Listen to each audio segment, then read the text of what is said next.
guys. Thanks so much for watching. Sorry this is getting out so late, but we had a pretty busy day. So anyway, today I'm just going to share what we did this summer and what we did and didn't do, kind of. Um, I had made a video at the end of the last school year, kind of laying out, our plans for the summer in June and July and August. And shortly after I made that video, my girls were like, "Oh, Mom, we can't wait for summer. We can't wait for you to just be our mom." And I was like, "Wait a second, I'm always your mom." And they just kind of talked a little bit about, how they feel like I'm just always their teacher now and I'm not their mom. So that really hit home with me. So even though I had these plans to do these, not a ton of work over the summer, but some. But after that, I was kind of like, all right, that's out the window. My whole goal this summer is to reconnect with my kids and to build that bond and to make our mother-daughter relationship stronger. And so that is what I have done, and that's what we have done. And I'm so happy. I'm so glad I did that.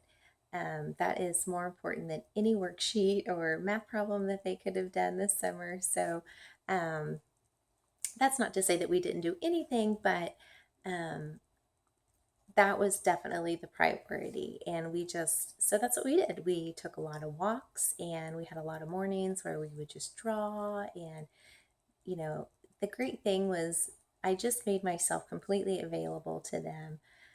Whenever they wanted to come and tell me a story or share something with me, I was right there and I sat down and I listened to them. And sometimes for me, I'm just going to speak for myself. During the school year, we're I'm super focused on school, during the school day, and then school's over and I run off and I do the dishes and I try to get the laundry and then it's time to fix dinner.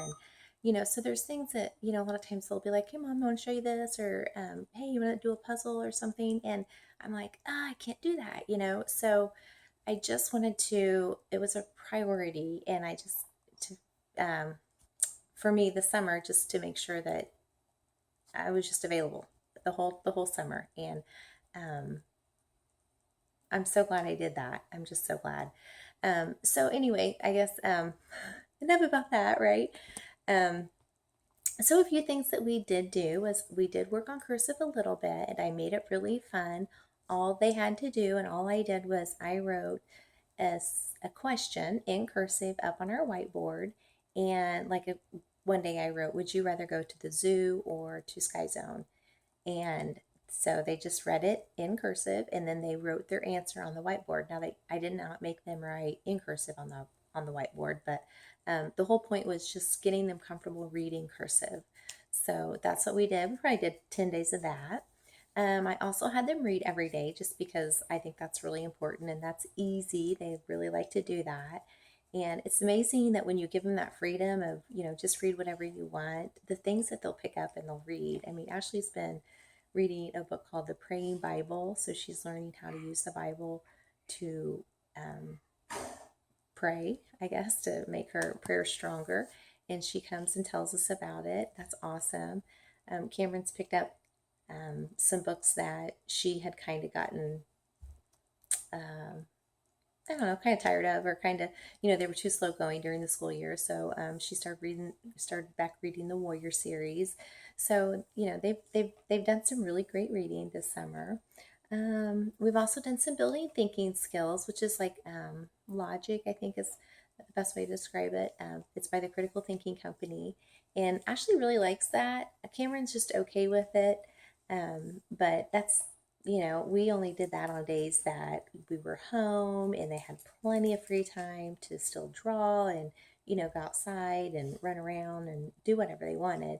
And I just, we'd all just kind of gather in the living room for, 20 or 30 minutes and we'd do our building thinking skills. And, I would just say, "Hey, have you done your cursive today?" So no big deal, probably 10 days of building thinking skills for the whole summer. Ashley did do some of her makeup math. Again, that was something that I was really wanting to get done. And on days that I asked her to do it, she did do it. but we were out having fun, running around town and stuff, so we didn't get a lot of that done. They didn't read any of their devotionals. That was something that I said, well, if you want to read it during your reading time, that's fine, and if you don't have to. So they pretty much chose not to, which is fine. We can do that. We'll just pick up where we left off on our school year. And yeah, we just had a lot of fun. So, one thing I did learn was that, just kind of about a general family thing, is I've always given my kids chores, but I've always just kind of said, oh, do them whatever you want. They just have to be done, by the evening, so they earn their screen time. And instead of just kind of telling them they can do it whenever, I decided about 9 o'clock every morning they did their individual chores, and then we would do a family chore. And just getting that done and out of the way for the whole day just made the days go by so much better. I mean, it was not hanging over their head, and I wasn't kind of like thinking, gosh, I wish you would just do that. So that was just something, just a little tidbit to pass on to you guys that, that worked for us. I was glad to, um, it just made our days go by a lot better. So I keep looking at my list. Yeah, that's about it. They did do a little bit extra schoolwork to earn some prizes, and I have that in another video. Um, Other than that, tomorrow's our first day of school. I can't remember if I said that. Um, so we'll see you guys tomorrow. Bye bye.